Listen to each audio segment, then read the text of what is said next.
Okay. All right, hold on. Give me 1 second. Let me go grab the actual part right now. Okay. All right. All right, here is our little bad boy today. So I actually did this already, as you guys could tell. And that was the one, that was the passenger side with a really bad ball joint that I snapped off. This is actually really easy. Really easy. It took me a while to kind of like figure it out a little bit with the new tool. I've never used a ball joint remove tool. I actually don't remember the last time I changed a ball joint out at all. Well, yeah, it was kind of a learning curve, a little bit of a learning curve, but your boy got it. All right, where's my tools? Okay, so this is the right socket I need to use. This is the correct one I need to use, I think. I think the issue I had was you're supposed to use a bigger one like this, something like that. I don't know how that's supposed to work out, but and then the guy used a really big one in the tutorial. I used a smaller one, but yeah, use one of these, and it's supposed to just like plop right out. Yeah, you just do one of these, and you just kind of zoom it up there. I used the one that was against the ball joint, so you don't want, because it was fighting against this, so you don't want. I did it wrong the first time, like removing it. I used the wrong cup. This is the right cup you're supposed to use. At least what I saw in the instructional video. Yeah, this is the biggest cup I have. The other one I used was just kind of close to it. No, this is the cup I used, but hold on. Maybe I should use that. Maybe I should use that one instead. Yeah, it was just kind of like, yeah, it's just there. Then what did I use? Did I use this? Right? Did I use that? Yeah, I used this. Yep, there you go. Yeah, this is the one I should. Yeah, never mind. I think I did it right then. The one I was about to use is just like way too thick. It's a thick boy. There you go. Okay. And then I just take this bad boy, spray some lube. Fun fact: to save all your screwing like tools, like you spray lubricant. Okay. Well. Okay. Here we go. Woo! Aggressive. I usually can remove this by just tapping on the floor. Tap tap like this, and it should just kind of like come out, kind of. She doesn't want to come off. Ooh, I think it did something. Yeah, I got it out. This poor tool. Wow, okay, cool. This one, oh yeah, didn't have to be too crazy. Oh, we have to reinstall. Silly me. I was like, we're done. I'm like, no, we got to reinstall. Okay. This part of the process actually took me a while because I tried to figure out exactly how you're supposed to reinstall it. Like, because I was reading the directions wrong, or I was looking at it wrong. Where's the other ball joint? All right, here's the new ball joint. But what's really cool about this new ball joint compared to the old one, this is a non-serviceable ball joint. It's a factory ball joint. This has a grease fitting. Like, it was so funny because I was talking to Nick. I was talking to Nick or Ryan about this, where I'm like, these ball joints, man, like, there's so many ball joints in here. Like, I need, like, grease fittings will be so perfect for it because, like, what makes these ball joints go bad is that they dry out. Eventually, when they dry out, what happens is that the grease keeps it lubricated like this, or the boot blows out, which like, that's how it dries out. But, like, when it dries out, it starts to get hard because there's nothing to lubricate it, and then once it dries out, like, it blows out one day. The problem is these ball joints are under so much force all the time, so much tension, and when they blow out, they just blow out. It's really crucial when you do see cracks on these boots and the grease are just popping out, like, get that replaced as soon as possible because you don't know what the condition of that ball joint is. And sometimes you can, like, when you do, like, checks, like, you can hear it, like this is not making any noise. So I theoretically, like, despite the condition of, like, the outside, it's still probably got a good amount of life in it. But once that blows out, it blows out. But what's really cool about these serviceable joints, I mean, same thing. If they start losing grease, like, and they're the same, they have the same problem. But what's really nice about serviceable ball joints is that, and, like, what's funny? Serviceable ball joints was, like, and any kind of joints at all, was so common in older cars. Like, so common. Like, my old pickup truck has it, right? Like, it's just because, like, grease eventually dries out. That's just how it is. So I guess eventually, like, it died out. There's no grease fittings for new cars anymore, like, at all. Like, not like 2020, like, honestly, since, like, this is a 2006 and they stopped. None of the ball joints here, none of them, none of these. There's literally 1, 2, 3, 4 ball joints on this one arm. And I mean, the tie rod, you don't really put grease fittings and service them, but same thing, still a ball joint. 4 of these ball joints have no serviceability at all. They're one and done. This, like, that is so huge, especially for drifting. And especially like this is like the main ball joint that holds it to the control arm. Like this is like the most crucialest ball joint in this little setup here. So what I was doing earlier is I took the socket I have is this one. It fits like snug, fits perfect. And then like what I would do is like, cause like problem is that the way I was doing it earlier, I was trying to like do it with like 4 other like equipment and like it's not long enough. And I'm like, I was doing it completely wrong because I was trying to do it like this, but you're supposed to do it like this. And if I can find my little cap, oh, there it is, fell on the floor. Okay. But yeah, so you're supposed to do it this way. And then, but no, I'm just saying like, I don't know if the other ones are, I got like new lower control. Like we're going to install front and lower control arms. I didn't know if all the other ball joints are serviceable. That would be so clutch. I don't think the control arms and the caster arm are not, because you can't just replace the ball joint. I don't know if you can or not. I'm like looking at it right now, I'm trying to see, but they look like they're physically like put together. I mean, you could probably service them as long as you can like pop them out, but sometimes they're just like integrated with the actual like part, so you can't do it, which is a shame because it's like ball joints are like really cheap and control arms like, I mean, they're still cheap on this car for sure, but like eventually like this is about to be 25 years old. Crazy, right? This thing's about to be 25 years old. It's 2 years away being 25 years old, being a classic. But that's the issue. Like another 25 years, like are these control arms still going to be available? Like same thing with the S chassis. They were so plentiful at one point, and then time obviously was the biggest killer, and now like everyone's scrambling. Like they don't make brand new S14 arms anymore, the front ones at least. So people just use S13s or they go straight to aftermarket. Plus because probably people buy them all. Ball joints are ball joints though. As long as the taper is the same and everything, like you could probably mix and match it with other chassis. This was one of those things like I thought about, like, you know, like if they're serviceable, that'd be fantastic. If I don't have to keep changing control arms out, that'd be great. I don't know, maybe it's faster to change out control arms. You know, who knows? I'm just trying to think practically. I'm trying to think of it like a post-apocalyptic scenario. Like what do you do when you have nothing else? I love when a car is super serviceable because it's like at that point it's just up to you and the parts, you know?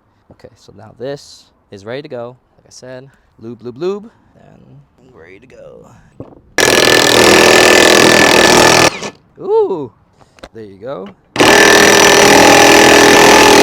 And that's it. Oh, and don't forget to release this. And that's literally all you have to do. And then, boop, boom, ball joints installed. I love working on cars sometimes. You know, it's just like, look at that, got the ball joint installed. Ah, thank God for it. Thank God, Milwaukee. Thank you. Mwah. Thank you. You know, like when you don't have air tools on standby, man, that's just nice. And this is like one of the newest versions of it. So she's a torque monster. And then all you gotta do is just install this new snap ring. They give you new hardware with like the grease fitting. Come on. Oh my God, come on. Okay, boom, installed. And then, where's my grease fitting? Where'd you go? Oh, here it is. I was like, where'd you go? And then and they come with a new cotter pin too as well. I have a bunch of those, so sometimes I use them, sometimes I don't. You're supposed to use them, but sometimes I just kind of be like, oh, forgot, oopsies. And then oh my God, this is so exciting. Oh my God, I didn't know this ball joint had a grease fitting. Like I just I didn't check. That literally is like such a mod. That's a mod. This is a supporting mod right here. All right, cool. So now let's install. All right, so now we're gonna start installing the driver's side. I already installed the passenger side already to see how it went. It went so good. Other than the grease gun I bought, I don't like it. It's like a cheap grease gun. I should have known. And I felt like I bought that before when I was like years ago. And I remember I had like, you ever just like buy a tool, you're just kind of like, there's a reason why I'm getting a suspicious feeling about this. So no, yeah, everything installing is pretty good, pretty solid. Definitely a couple of things I found out. One, fun fact, that these spindle nuts, the ones I'm normally used to with the S chassis, you can reuse them. The Charger one, when I was looking for the torque spec, you can't reuse them. And the reason why I found out is that these are a nylon nut, which makes sense because, you know, it's a huge rotating part. And I'm not against that. You know, I don't know if all manufacturers use that, but I'm not against using nylon because nylon is one of the best ways to stop a nut from spinning. But obviously, like, you can't reuse it because now it's like engrooved already and it's like not as strong and, you know, liable for it to spin around. I mean, I never had a hub come off at all with my S chassis. So, I mean, I haven't really drifted them, I don't think, enough to really have a situation like that. But, no, yeah, they recommend that. I got a new one. I mean, it was, like, cheap. It was, like, you go to, like, an auto parts store. Specifically, you have to go to O'Reilly's if you want to get it on right now. And they had one in stock. It was, like, $30. So, I'm like, yeah, not a big deal. Anyways, so, first thing we're going to do is install the 2 bottom babies right here. And nice and shiny. So I'm looking at these and I can't help to think like, so you see this part, right? And I'm like, is this a sleeve that has the bushing in it? So theoretically, like, can you just like buy this piece with a bushing, like this one piece, and then just pop it out and, you know, like let's say if you want to powder coat your arms, for example, and the same thing for this side, it just looks like a sleeve bushing. So I'm sitting here like, that's kind of cool, because if you could buy these specifically, then I don't know, I'm geeking out about it, but it's like a resource, like you reuse it, you know, like that's really cool. So I also, okay, another thing too, in my older videos, I keep calling this as a caster arm. It's not really a caster arm. It's technically labeled as the front lower control arm. This is the rear lower control arm because there's no caster adjustment. So it just looks like a caster arm from like me from an S chassis perspective. So glad I actually put these in bag, because I did not, if I didn't and put them in a big ass bucket, I would have definitely screwed myself over on that one. So I'm glad I did the most responsible thing and actually label everything. So, but yeah, no, it's super easy to install. Oh, where's my knocker loose? These guys gets a little tough if you don't have some kind of lubricant to lube it. And so there's a couple things also. What's really nice, I don't have to worry about, I'm not putting ABS back in this car, so I don't have to worry about like the ABS sensors and stuff like that. We're also gonna keep the Brembos, obviously, so Nick took it off of here, so we have to reinstall new lines. But yeah, you just kind of spray that a little bit, get it in there. Oh my goodness, that little washer, slide right in, boom, done. And then I believe it was this nut. Was it this nut or this nut? I think it was that nut. Okay, stop there. And all the way down we go. Okay, next, the other arm. It's right here. So yeah, it is the front lower control arm, not caster. So sorry if I confused you guys. And sorry for Mopar owners where they're like, why does he keep calling it a caster arm? It's not a caster adjustment. It's a front lower control arm. So thank you for that. Also, like I installed it on the other side like this. It's supposed to be like this, so I was like so confused. I'm like, why is it not going in there? It's like supposed to be like that. I didn't really take pictures of it how it looked before. I mean, it's like there's like very distinguished like parts, you know. So it's like I don't think you could really. I mean, I didn't think I was gonna mess them up, and I didn't. So thankfully, because it's just like easily memorable here. Okay, like look at me, man, putting new parts on a car. Like it's just wow. Look at that. I don't know. I just feel so good about myself. Next, what we're gonna do is grab this big bad boy. This bad boy. Then yeah, we're gonna. Oh, there goes that nut. All right, slap that one in there. Okay, and then we just grab this bad boy and just kind of slide it in there. There you go. All right. See, like installing new parts is fun. So much fun. Okay, I'm gonna let that sit for a bit, and I'm gonna grab this. I'm gonna just torque the rear lower ball joint nut real quick, because it's hard to get it with a torque wrench because it hits this thing and stuff. So kind of lift it up from there. Just give it some tension. You guys like my you guys like my pot full of tools? This is what I use to move my tools around from side to side. Oh so I didn't have any notebook pads, so I used my sticker as my little like cheat sheet for all the torque spec. Like look at me, no ugga duggas, just like we're actually torque specking. Wow, look at me. Okay, 22, no, it's a 21. 21, ha, got him. Okay, all right, cool, zapped, bapped, and it's 130 foot-pounds. All right, no, 50 foot-pounds, sorry, my bad, 50 foot-pounds, not 100. I mean, can I do 50 on this one? Is this the 51 already? I think this one's already 50. This one's at 35, but I'll move it to 50. Bingo. I'll just get this one knocked out of the way. Ah, beautiful, nice. Let me try to like move it just a little bit, because the cotter pin hole is kind of like, that should be enough. And then we take the little cotter pin and just slap it on. Come on, slap it on. Yep. Like look at me using cotter pins. All right, and then shoop, done. All right, cool, that's done. And then I'm gonna, so fall allergies is like here. So like if you guys hear me like sniffle a lot, it's because of that. Also same thing. So what I mentioned earlier about like, if a lot of things could be salvageable. So unfortunately, it looks like, I don't know, I don't think they're serviceable. The ball joint here for the front control arm, lower one, I don't think it's serviceable because I can't see. It looks like it's one piece. It looks like it's same thing for here. But I mean, I don't know. You know what I'm going to do? I'm going to take the old ones and see if I can tear it apart. But same thing. It's got like that sleeve bushing in it. So like you theoretically could probably, I mean, it's probably done. I bet you I could look it up right now and see if it's true or not, but I'm obviously working right now. But it is so, like, dude, it was like so hot today. Finally, it's like cooled down because the sun's not blasting my eyes out. But it was so hot, man, dude. And I feel so nasty. I just feel so disgusting right now. Like my sweat is like attached to, it's like just, ugh. You ever just get that second layer feeling?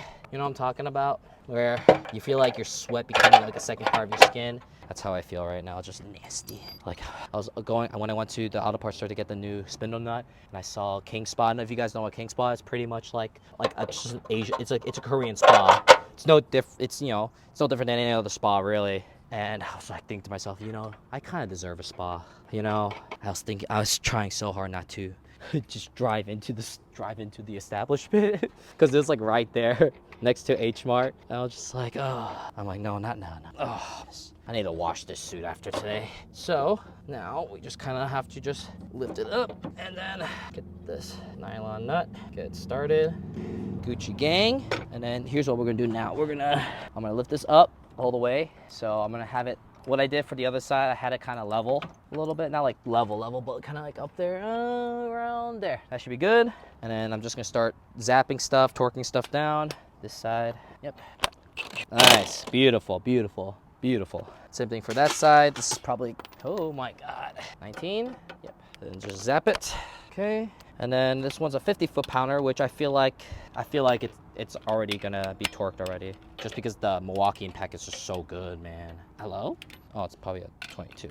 Yep, torqued. Top one's 35. Yep, 35. I love a cheat sheet here.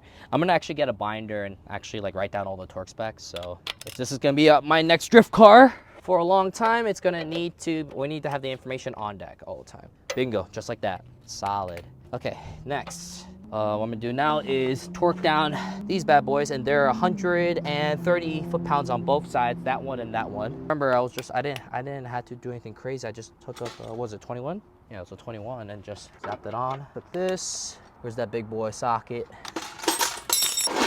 There you go. We just did a quick zap. Okay, just to kind of get it seated. And then actually, I didn't like have to use the other side. It just kind of torqued on its own on that side, so it's kind of nice. So 21, this is 100, what did I torque?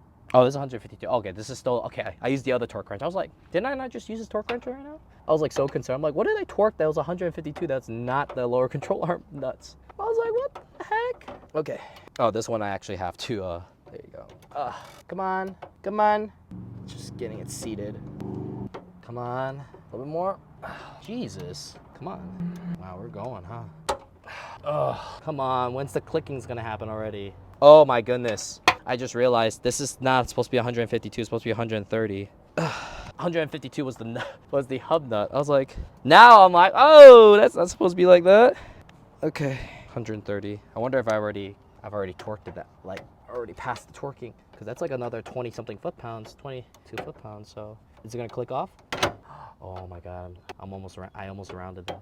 The nut's like actually stripping. There you go. Okay, all right, now we're good now. Oh, yeah, the nut got, you know, little strippy here and there, but the majority of the facings are good, so thankfully. All right, now that side is gonna be another one.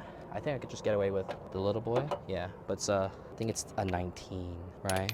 No, it's an 18, I forgot. Yeah, it's an 18. Okay, and then I just used the adjustable on this one. All right, and I'm just gonna zap it real quick just because, just get over with. Okay, speed up the process. Bingo.